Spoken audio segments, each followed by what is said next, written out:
Hi, I'm John Rathmel, the sales manager for Bristell Aircraft here in the United States.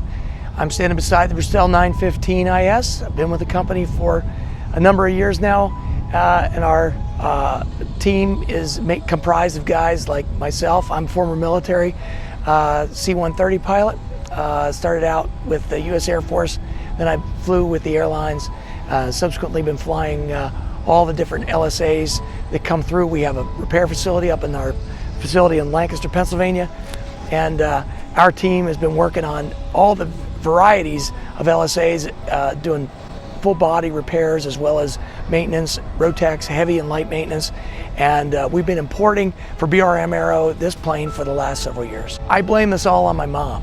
When I was 12, my mom offered me the opportunity to have anything I wanted for my birthday, and I thought it was the best thing in the world because it was this really cool James Bond kit with a foam briefcase that had all the neat stuff and you could imagine, like mirrors that could see around corners and all kinds of neat, really cool walkie-talkies and neat stuff, and that was going to be too much money. And my mom said, you can have anything you want as long as it's a book. And I thought, a book?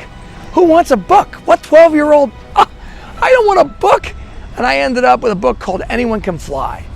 And I took that book home that night and I read it cover to cover. It was written by a guy named Jules Bergman. It had many editions, and he learned to fly in a little Piper Tri-Pacer. And I put it in my head that that would be a really cool plane to learn to fly in. And I grew up right near William Piper Airport on the field at Lock Haven, Pennsylvania. And that's where they made all the Cubs, and that's where they made them for wartime production.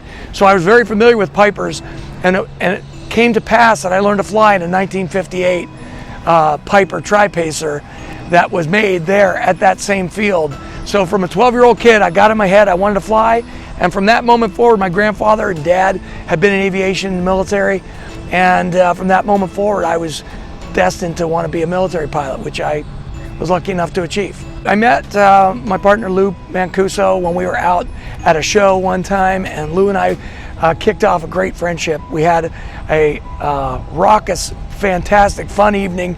A few stories came out of a meal, and I offered to meet those guys and go out to dinner and take them for dinner. And they're just really good guys. And his longtime sales guy, a guy named Vincent Basili, who's stalwart of aircraft sales in the Northeast. Lou's family's been around in aviation since the 40s. His dad taught guys to fly, who then went on to fly the Battle of Britain for the British military. Lou's got a storied background in aviation himself, and his son was a aerobatic champion as well as an air show pilot for full-time income. So when I heard Lou's name, Lou Mancuso, and I said, wait a minute, I know that name. He said, yeah, and I said, he said, yeah, my son Mike, he's the famous one. I'm the not so famous one, and but we had a great time, and that was how we met. And it was around an airplane called the Remos that was here in the United States, and I thought it was just amazing that they had an airplane that could run on car gas, get in and out of a 600-foot field, and have a really good flying experience with a light sport airplane. Lou was the dealer. So as it turned out, we worked hard at the Remos. They then came back and began to bring out the Piper Sport Cruiser was around. It's a cousin to this airplane in that the manufacturer had employed this designer to design that airplane. This airplane is a cousin to the Sport Cruiser in that the designer for this airplane had been part of the design team for that aircraft, and we got in when it was Piper Sport Cruiser, and we had a pretty successful run. But we knew about the designer of this airplane, and when that relationship ended, we knew that we wanted to be in that sort of airframe. The Remos guys sort of went out of business here in the United States. We still supported the airplane, but we've been involved in a number of different LSAs. And although we knew we could have some successes, we didn't really hit on the right model. And then we found the designer, Milan Bristell at BRM Aero. Now his son, Martin, is working there as well. And what we're seeing is a great evolution with new models coming out very regularly. A little scoop for you, we can expect the electric to come out soon. So we're going to be excited about that. We have a Part 23 airplane that's going to be coming out as well, and a high wing. So these things are really cool. It's a very vibrant, active shop. They're on the grow. It's a beautiful, if you get a chance, visit Bristell.com and go look at what some of the images from the factory. You could eat off the floor. It's fantastic. But what we love about this and this particular model is we started out with the 912, then we went to the 912 IS, and we were very careful we didn't jump in heavy. The guys at Flight Design had gotten in, this isn't a knock on my competitor by any means, but they got in heavily into the 912 IS, and when they got into the 912 IS and had a few cooling issues and some challenges, stacked on a couple other things that really created a lot of challenges for them. So we were very careful not to get the 912 IS into our Bristell line until we were really ready, and we've had a really good run with it. It's really super reliable, really happy with the way Rotax has supported it. It's worked out very good. Now they've come out with the 915 a couple years ago, and we were really working hard with them. Like one of my other competitors at Tectum, they were working hard to try to get them involved in the 915, and the design was an interesting challenge to get the cooling right for their equipment. Their equipment weighs in about 100 pounds heavier than ours, so they really couldn't handle the extra weight. We comfortably can handle the extra weight because our airplane was lighter, faster, and stronger than others in the marketplace. So with it being lighter, about 100 pounds lighter than all the competitors, faster and stronger, a little shorter wing, we were a little faster airplane, we were able to then upgrade to the 915. So we've been really careful about how we introduced that and brought that around. Now you have a real all-arounder that can climb at 1,700 foot a minute. You can explore the altitudes between 8 and 15,000 feet. Use oxygen if you want to. It really is an LSA. It's got a ground adjustable prop, so it's not illegal as an LSA with a variable pitch prop, although I know everybody would like to have something like that, but there's a group of people that really wanted to have that 915 IS capability, and not just for stall climb capability, for stall and for cruise.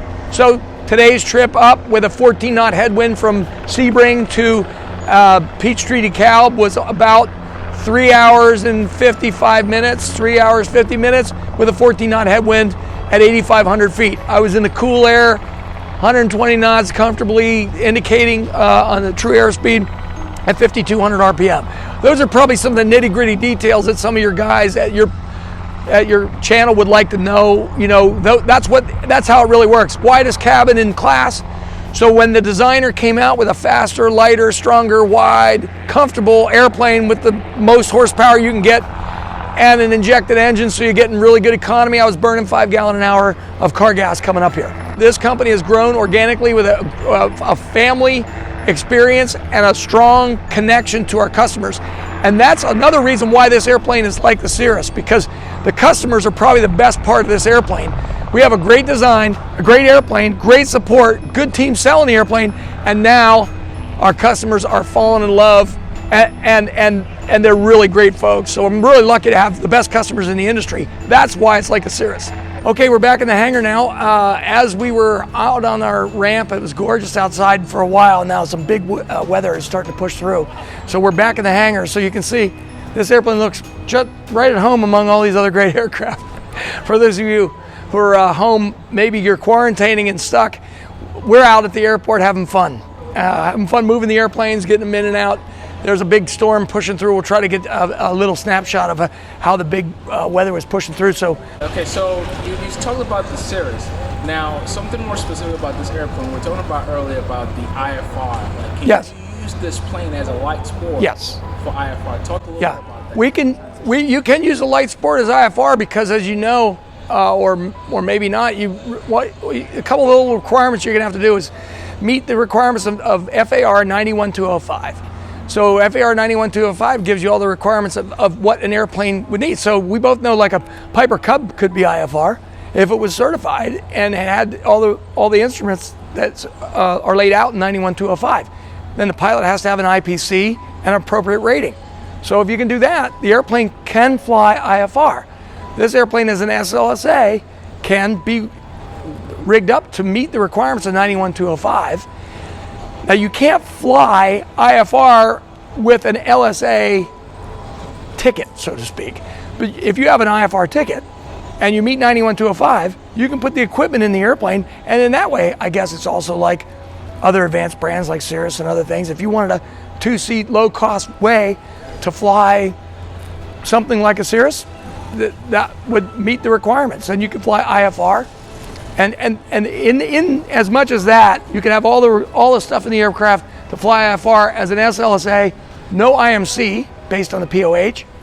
And then if you want to go IFR IMC, we would switch you over to ELSA, just like somebody would that might have another piece of equipment, like you might be looking at RV, some of the RV, and you meet the requirements for 91-205, and then we could go from there. One of the best ways to put it is the airplane's going to come in around 160 if it's lightly appointed. Lightly appointed meaning not a big instrument package, not particularly fancy interior, not particularly fancy paint job.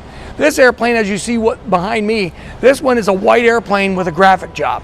And the graphic jobs run between $7,000 and $10,000 depending on what you want to do and how fancy they become, how much work is involved in wrapping it. We also, at Bristell, use a 3M coating like a clear bra like you might see on Ferraris, Lamborghinis. This airplane comes with that if you choose to have that option. So those things add on to the price of the airplane. That's about a $1,500, $1,800 cost depending. You would see somebody wrapping a whole sports car for something like $3,000 to $4,000. So relative to these other costs, these add-on costs, it's not that much. If you look on our website and you look at the price for the avionics matches the Garmin cost for avionics. So it's pretty easy to look at your base model airplane and then add on the avionics that you would see the normal pricing out there, what it's going to cost. $3,000 leather interior, that makes sense. It's about the same as it would cost in a high-end car that you might find, Mercedes, something along those lines, Lexus. And so where do we start? Somewhere around 160. Then you decide which avionics package you want. You can work your way on up. There's information there for you. The best way to do it is just give me a call or contact me via email. You can contact me at john@bristellaircraft.com, or you can call me at funtofly1@gmail.com. Just give me a little email and we can connect with a pricing sheet, and I can walk you through and figure out, if somebody was very interested, how much is one of these going to cost? That's really the best way to do it.